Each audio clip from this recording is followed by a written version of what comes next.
Baik, jadi di sini kita akan membahas fisika dasar 2. Sebelumnya di soal sudah disediakan untuk gravitasi 10 meter per sekon kuadrat.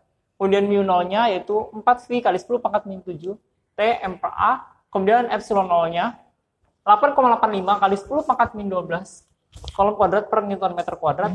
Dan K-nya atau konstantanya 9 kali 10 pangkat 9 Newton meter kuadrat per C kuadrat. Kita masuk ke nomor 1. Perhatikan gambar di samping. Di sini ada 3 muatan, Q1, Q2, dan Q3. Tentukan besar dan arah gaya total pada Q3 akibat Q1 dan Q2. Nah, kita ketahui di sini, di soal sudah disediakan bahwasanya Q1 3 mikrokolom atau 3 kali 10 pangkat min 6 kolom.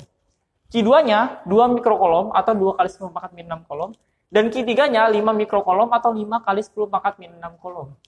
Nah, di sini di soal diberitahu bahwasanya dari jarak antara Q1 dan Q2 atau D12-nya itu 6 meter. Sehingga bisa kita bagi 2 untuk mendapatkan R01 dan R02-nya. Titik 0 di sini. Jadi R01-nya dari 0 ke 1 ini 3 meter. Dan 02-nya R0 kedua ini 3 meter juga. R03 didapatkan dari Pitagoras. Di sini ada 5 meter, di sini ada 3 meter, maka di sini dengan menggunakan rumus Pitagoras didapatkan panjang R03 4 meter. Kemudian sin alfa dan cos alfanya langsung diketahui 0,6 dan 0,8. Nah, kemudian di sini ada interaksi antar muatannya. Jadi di sini bisa kita proyeksikan terlebih dahulu gambarnya. Ada F13Y dan F13X. Kemudian F23X dan F23Y. Nah, karena ada proyeksi tadi, maka bisa kita tinjau sumbu X dan sumbu Y satu per satu.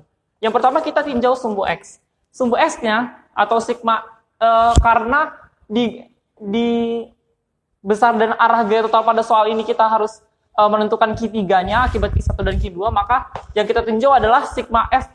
Yang pertama di sumbu X-nya terlebih dahulu. Nah, yang pertama sigma F3X. Di sini ada tanda vektor karena dia menanyakan besar dan arah.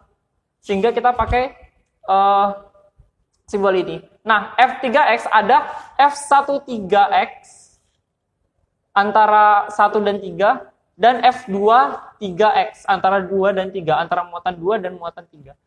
Nah, F13X dan F23X ini dia membentuk sudut kosinus. Jadinya rumus F adalah K dikali muatan 1 untuk F13, K dikali Q muatan 1 dan Q muatan 3 dibagi dengan jarak antara muatan 1 dan 3 kuadrat dikali dengan sudut yang terbentuk yaitu kosinus alfa. Nah, di sini kita misalkan untuk yang X ini kita pakai vektor I. Ditambah untuk yang gaya antara muatan 2 dan 3, K dikali muatan 2 dikali muatan 3 dibagi jarak antara muatan 2 dan 3 dikuadratkan. Dikali dengan sudut yang terbentuk yaitu kosinus alfa.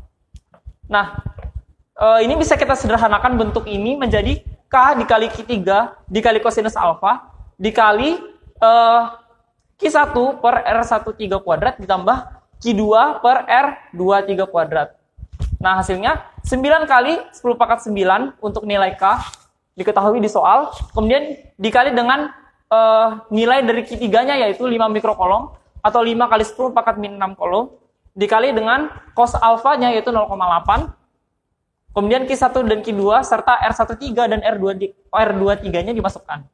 Sehingga dapat hasilnya yaitu 7,2 kali 10 pangkat min 3 Newton untuk vektor yang I. Itu khusus untuk sumbu X. Lanjut ke sumbu Y. Kita tinjau sumbu Y terlebih dahulu. Sumbu Y di sini ada F13Y antara muatan 1 dan 3, dia membentuk F13Y dan juga F23Y akibat adanya interaksi antara muatan 2 dan muatan 3. Nah, kenapa di sini tandanya dikurangkan? Karena F13Y dia vertikal ke atas dan F23Y berlawanan arahnya sehingga dikurangkan F13Y dan F23Y.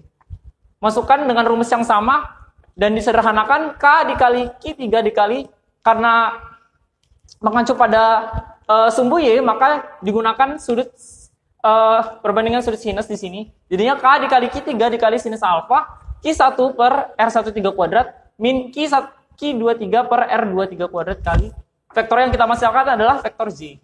Tinggal dimasukkan angkanya yang disesuaikan di soal, dapat hasil akhirnya itu 1,08 dikali 10 pangkat min 3 vektor J Newton. Nah, yang ditanyakan terakhir adalah gaya totalnya pada F3, sehingga F3 pada sumbu X ditambah F3 pada sumbu Y.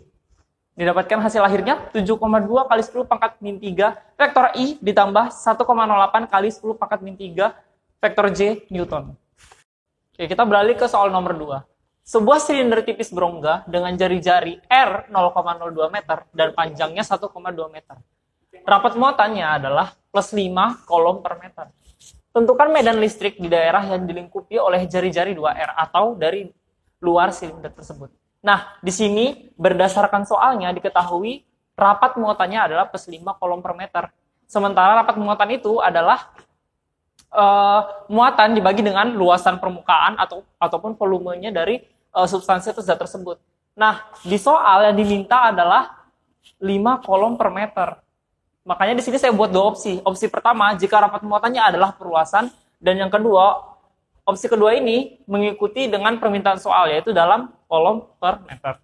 Nah, opsi pertama, kita harus cari muatannya terlebih dahulu dengan cara mengalihkan antara rapat muatan dengan luasan permukaannya. Luasan permukaan didapatkan dari rumus 2 VLR, sehingga didapatkan hasil 0,7536 kolom. Nah, kemudian untuk mencari medan listrik di luar dari silinder atau daerah 2R, E sama dengan Q atau muatan dibagi dengan 2 PE0LR. Q-nya kita masukkan 0,7536 dibagi dengan 2 kali 3,14 dikali E0-nya udah didapatkan dari soal 8,85 kali 10 pangkat min 12 kolom kuadrat per Newton meter kuadrat dikali dengan L atau panjang dari silinder tipis berongganya itu 1,2 meter dan R atau jari-jarinya itu 0,02 meter. Didapatkan hasil akhir 5,649 kali 10 pangkat 11 Newton per kolom. Untuk opsi kedua disesuaikan dengan permintaan soal. Yaitu rapat muatannya kita gunakan per panjangnya. Jadi Q sama dengan rapat muatan dikali dengan panjang dari silinder tipis berongganya itu. 5 dikali dengan L-nya yaitu 1,2 meter. Hasilnya 6 kolom.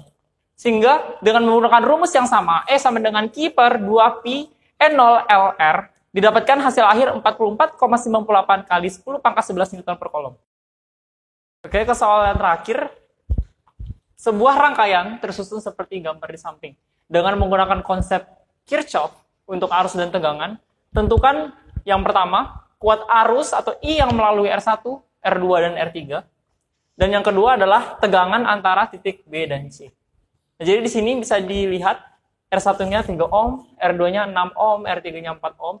Dan di sini loop 1 dan loop 2-nya sudah dimisalkan putaran arah jarum jam dan berlawanan arah jarum jam.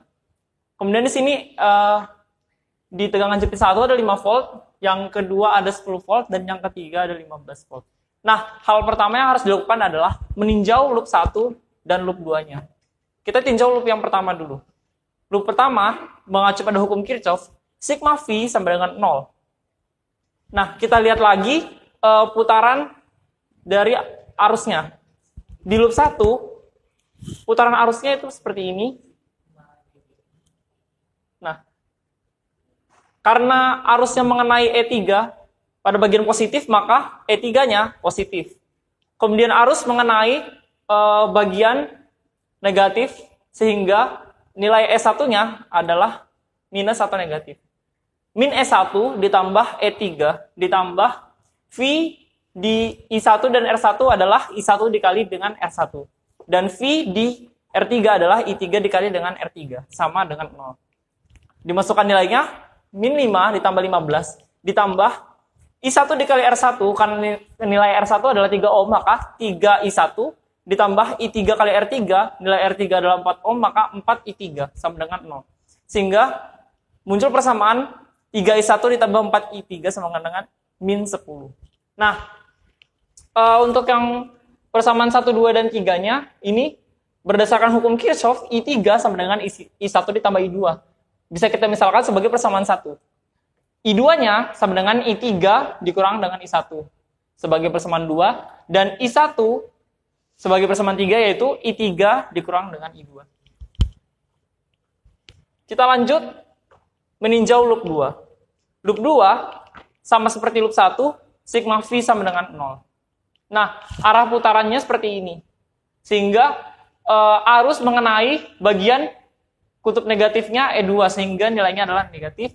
Kemudian di bagian E3 mengenai kutub positifnya terlebih dahulu sehingga nilainya adalah positif E3.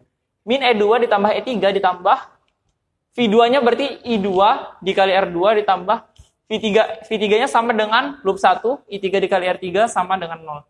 Masukkan nilainya, hasilnya adalah 6I2 ditambah 4I3 sama dengan min 5. Sebagai persamaan yang kelima. Substitusi persamaan 2 tadi, yaitu I2 sama dengan I3 min I1 ke persamaan 5. 6I2 ditambah 4I3 sama dengan min 5. I2-nya kita substitusi 6 dikali I2-nya yaitu I3 min I1 ditambah 4I3 sama dengan min 5. Hasilnya itu 10I3 min 6I1 sama dengan min 5. Menjadi persamaan baru yaitu persamaan 6. Untuk mendapatkan nilai dari I3, kita harus mengeliminasi persamaan 4 dan 6. Persamaan 4 yaitu 3I1 ditambah 4I3 sama dengan min 10. Dan persamaan 6, 10I3 min 6I1 sama dengan min 5. Sedemikian rupa sehingga hasil akhirnya adalah I3 sama dengan negatif 25 per 18 ampere. Kemudian kita substitusikan nilai I3 ke persamaan 4, 3I1 ditambah 4I3 sama dengan min 10, untuk mendapatkan nilai dari I1. Sehingga 3I1 ditambah 4 dikali I3, yaitu min 25 per 18, sama dengan min 10. Hasil akhirnya adalah I1 sama dengan min 40 per 27 ampere. Nah, kemudian dari sini kita substitusikan nilai I1 dan I3 untuk mendapatkan I2 ke persamaan 2, yaitu I2 sama dengan I3 min I1. I2 sama dengan I3 min I1. Masukkan angkanya, I3-nya itu min 25 per 18, dikurang negatif 40 per 27, nilai dari I1, sama dengan 45 per 486 ampere. Jadi yang A sudah didapatkan masing-masing I atau kuat arus pada masing-masing hambatan. I1-nya yaitu min 40 per 27, I2-nya yaitu 45 per 486, dan I3-nya min 25 per 18. Nah, soal yang berikutnya yaitu tegangan antara titik B dan C. Atau sigma V BC yaitu E3 atau tegangan jepit yang ada di daerah 3 dikurangi dengan V yang ada di 3 yaitu I3 dikali dengan R3. Menggunakan kuat arus yang sudah kita hitung dari soal A tadi. E3-nya yaitu 15 volt dikurang dengan I3 min 25 per 18 dikali dengan R3-nya yaitu 4 ohm. Sehingga dengan sedemikian rupa hasilnya yaitu 85 per 9 volt atau 9,4 volt. Baik, sekian tutorial FISDAS 2 pada hari ini. Semoga bermanfaat. Dan jangan lupa teman-teman semua subscribe, like, dan komen channel Himatekim di Himatekim ITK di YouTube. Terima kasih.